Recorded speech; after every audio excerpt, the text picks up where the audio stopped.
ಏನು ಫೋರ್ಸ್ ಇಲ್ಲ, ಯಾವ ಫೋರ್ಸು ಇಲ್ಲ, ಏನಿಲ್ಲ. ಕೊಡ್ಬೇಕಾದಂತ ಅವರಿಗೆ ಕೊಟ್ಟಿದ್ದಾರೆ. ಯಾರ್ಯಾರು ಆಕಾಂಕ್ಷಿಗಳಿದ್ರು, ಯಾರ್ಯಾರಿಗೆ ಸ್ಥಾನ ಕೊಡಬೇಕಾಯಿತು, ಅವರಿಗೆ ಸೂಕ್ತವಾದ ಸ್ಥಾನಮಾನ ಕೊಟ್ಟಿದ್ದಾರೆ. ಯಾವ ಫೋರ್ಸು ಇಲ್ಲ, ಏನಿಲ್ಲ. ಅವಶ್ಯಕತೆಗೆ ಅನುಗುಣವಾಗಿ ಕೊಟ್ಟಿದ್ದಾರೆ. ಅದನ್ನ ಮಾಡ್ತಕ್ಕಂಥ ಕೆಲಸ ಮಾಡೋಣ. ನಮ್ಮ ಮುಂದಿರ್ತಕ್ಕಂಥ ಸವಾಲು 28ನೇ ಇಸ್ವಿಗೆ ಮತ್ತೆ ಈ ರಾಜ್ಯದಲ್ಲಿ ಕಾಂಗ್ರೆಸ್ ಸರ್ಕಾರವನ್ನು ಅಧಿಕಾರಕ್ಕೆ ತರ್ತಕ್ಕಂಥದ್ದು, ಅದನ್ನು ಮಾಡ್ತಕ್ಕಂಥ ಪ್ರಾಮಾಣಿಕವಾದ ಪ್ರಯತ್ನ ಹಗಲು ರಾತ್ರಿ ಮಾಡಬೇಕಾಗಿದೆ. ಸವಾಲಾಗಿ ಸ್ವೀಕಾರ ಮಾಡ್ತೀನಿ. ಇಂಥದೇ ಖಾತೆ ಬೇಕು ಅಂತ ಏನಾದ್ರು ನಾನು ಯಾವ ಖಾತೆ ಜವಾಬ್ದಾರಿ ಕೊಟ್ಟರು ನಾನು ನಿರ್ವಹಿಸ್ತೇನೆ. ನಾನು ಇಂಥದೇ ಖಾತೆ ಬೇಕು ಅಂತ ನಾನು ಯಾವ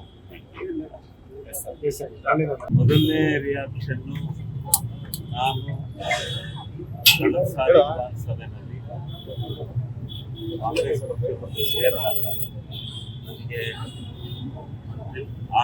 ಕೊಡ್ತೀವಿ ಅಂತಕ್ಕಂಥ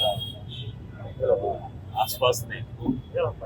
ಅದನ್ನ ಇವತ್ತು ಪಕ್ಷ ಮುಖಂಡರಾದಂತಹ ಸಿದ್ದರಾಮಯ್ಯವರು, ನಮ್ಮ ಮುಖ್ಯಮಂತ್ರಿಗಳಾದ ಡಿ ಕೆ ಶಿವಕುಮಾರ್ ಅವರು, ಪಕ್ಷದ ರಾಷ್ಟ್ರೀಯ ಅಧ್ಯಕ್ಷರಾದ ಖರ್ಗೆಜಿ ಅವರು, ಮತ್ತೆ ಹರಿಪ್ರಸಾದ್ ಅವರು ಎಲ್ಲ ಇವತ್ತು ನನ್ನ ಜವಾಬ್ದಾರಿಯನ್ನು ಕೊಟ್ಟಿದ್ದಾರೆ. ಅದಕ್ಕೆ ನಾನು ಹಾಗೆ ಹಾಸನ ಜಿಲ್ಲೆಯ ಜನತೆಯ ಪರವಾಗಿ ತುಂಬ ಹೃದಯದ ಧನ್ಯವಾದಗಳನ್ನು ಅರ್ಪಿಸ್ತೇನೆ. ನಿರೀಕ್ಷೆ ಇತ್ತ ಅಂತ ನಿರೀಕ್ಷೆ ಇತ್ತು. ಕಳೆದ ಸಾಲಿಗೆ ಕೊಡ್ಬೇಕಾಯ್ತಪ್ಪ, ನಿಮ್ಗೆ ಈ ಸಾರಿ ಕೊಡ್ತೀವಿ ಅನ್ನೋ ಭರವಸೆನ ಕೊಟ್ಟಿದ್ರು. ಅದರಂತೆ ಕೊಟ್ಟಿದ್ದಾರೆ.